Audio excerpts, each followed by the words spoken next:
Hey everybody, Lane Northland here. We are at CattleCon 2024 at the Greeley Hat Works booth. Our good friend Trent Johnson is joining us here today. He's going to walk us through how these high quality Greeley hats are made. What's it like here at CattleCon this week, first off, Trent? It has been crazy, and it's always so good every year to be able to get with everybody that is behind the beef brand in all the states and all the regions and helping build that educational component as well. Super important. Well, walk us through how a hat is made from start to go. You can host the show now. There we go. So this is called a conformateur. This was invented in Paris by Ali Millard in 1843. We've been using it at Greeley Hat Works since 1909. What we're going to do is we're going to put your head on the inside of this. It's going to move all these pins around and give me a picture of your head, 1/6 size scale. Now, since you're hosting, we'll make sure not to plug it in, okay? Yeah, I have a pinhead, let's be honest. Well, no. This measures circumference, not ego. You're going to be okay. So as we put that down on his head, as you can see, it gives us that picture, 1/6 size scale, the exact shape of his head. From here, what we're going to do is cut it out and put it into the sister piece called the famillion.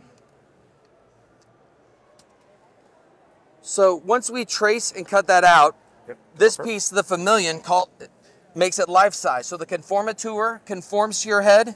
The famillion is familiar to the shape of your head. It takes that pattern and makes it life size. So this is what we'll use to build that hat to the exact shape of your head. But we'll actually go one step farther on a custom hat. We'll take this pattern, trace it, and cut it out of cedar. So this is a copy of your head for you to put in it when you're not wearing it. Now, like a cooking show, and poof, here's a custom hat. So let me have you try this on. Alrighty. There we go. How's that feeling? Feels good. Good? Okay, we've already marked your center line. Now, Lane, on one of our custom hats, we've got about 10 to 12 hours in one hat. But because there's so many heating and cooling processes, that's over the course of about a week. The big companies you heard of, they build about 100 dozen hats a day, and we build less than 60 hats, not dozen. Well, I'm getting a nice facial here. There we go, yes. I need that. It's a little dry down here. Now, Trent, can you talk more about pure beaver versus all the X's out there? Because to me, it's so confusing, but my official lid is Greeley Hat Works. I love my hat.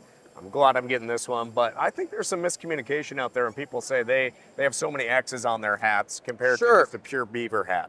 Right. Well, the reason there's so much confusion is there's really no industry standards or government regulations. So anybody can make a hat out of anything and call it however many X's they want. We don't use any wool. We don't use any rabbit. We just use 3 different grades of European hair, H-A-R-E, and then also pure beaver. Now, when I say pure beaver, on that beaver pelt, that whole thing is pure beaver, correct? But there's different grades of fur, like there's different grades of meat. We are only using the finest underhair off the beaver's belly. So it'll take about 6 to 8 beaver to build one hat, and all the fur is traded on the open fur market. So when you're going through this, you and I have talked before, but how did you get your start in hat making? Man, I did not choose the hat life. The hat life chose me. Like I said, Greeley Hat Works has been around since 1909. I'm the 4th hat maker to own it, and I've been doing this almost 33 years now. This is actually my 26th CattleCon.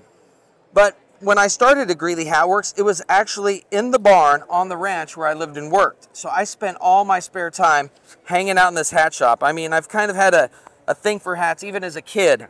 I went to Epcot Center, not too far down the road from here. The year it opened, it was '83, and I saved all my vacation money, and I bought hats at all the different countries. A fez in Morocco, a pith helmet in Africa. I mean, like, I'm not normal.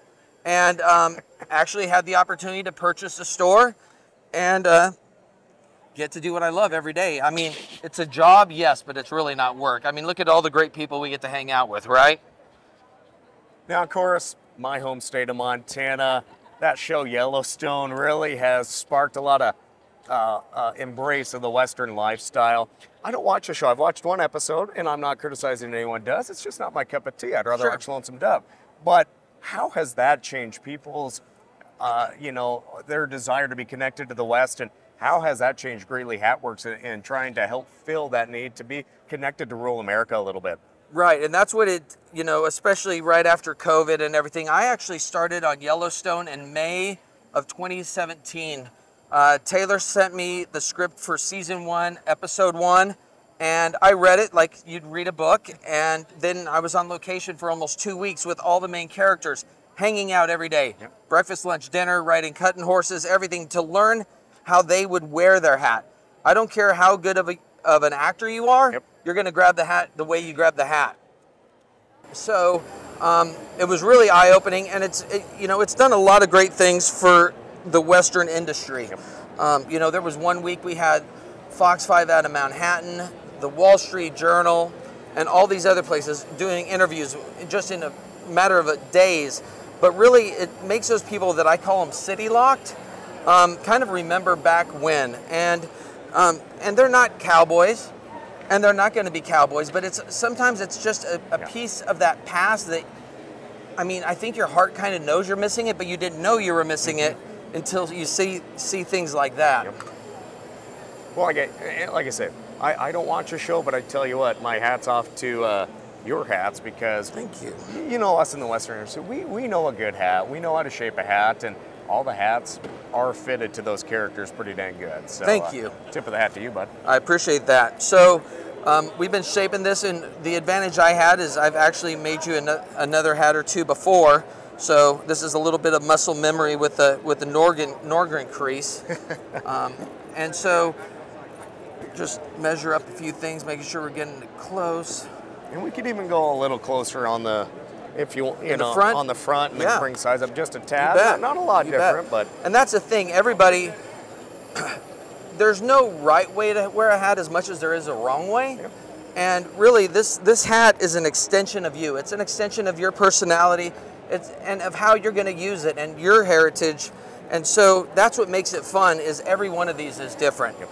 And that's the coolest part of my job. I mean, movies, you know, that's nice. It looks good on a resume.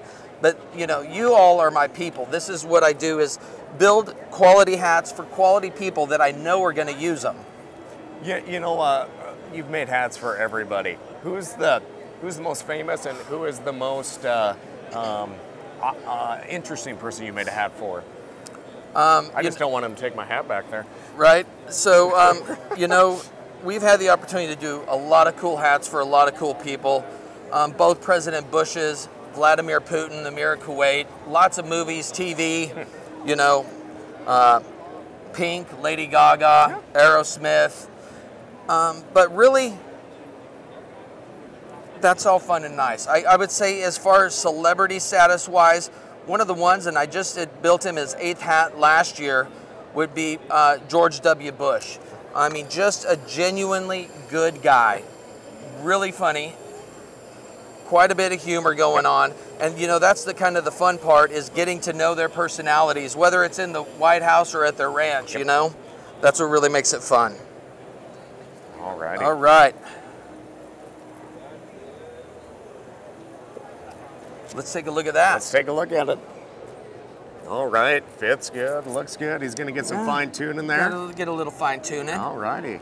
But I don't want to cut to commercial. We got to get it right.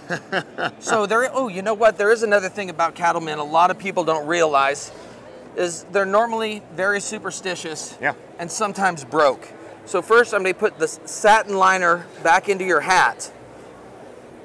But then, because they're superstitious and broke, I believe it's good luck to keep a $2 bill in your hat. Yeah. So what I'm going to do is transfer a little bit of luck out of my hat right into yours. So once I sign it and date it and put it into your hat, it magically transfers the luck from my hat to your hat. Oh, good. I need some luck. If that's the case, I owe everybody in your crew like $2,000, right? Yeah, exactly. They got to put up with me. Right. All right, let's get that put in there. All right. And there you have it. All right, friends. Let's put this on. Trent, thank you so much. My pleasure. As always, Everybody check out Greeley Hat Works online. Stop by if you are ever at CattleCon, the summer meetings, or there in Greeley, Colorado, or you're all over. All over. So, We got a whole tour page on our website as well, GreeleyHatWorks.com. All right. Well, again, Trent Johnson and the crew here at Greeley Hat Works. Check them out online, follow them on social media, and get a good lid made for you. I'm Lane Nordland from CattleCon. We'll catch you next time, friends.